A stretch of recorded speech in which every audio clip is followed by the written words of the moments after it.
mga kakibat, sorry, partner, isa pa. Oy! Mga kakibat, naghahanap ba kayo ng bagong papasyalan kasama ang inyong family, friends, or loved ones? Bakit hindi nyo po dayuhin ang Agilakbay, isang espesyal na art exhibition na tampok ang pambansang ibon ng Pilipinas, ang Philippine Eagle.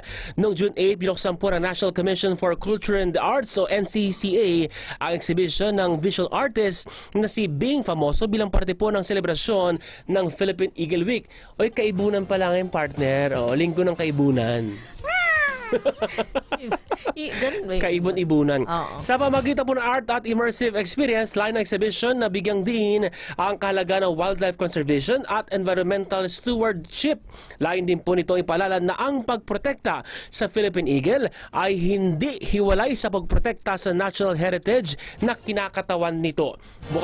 Bukas po sa publiko ang Agilakbay hanggang June 30. Kaya naman bibisitahin po na ito at matuto tungkol sa kalikasan at sa ating pambansang ibon.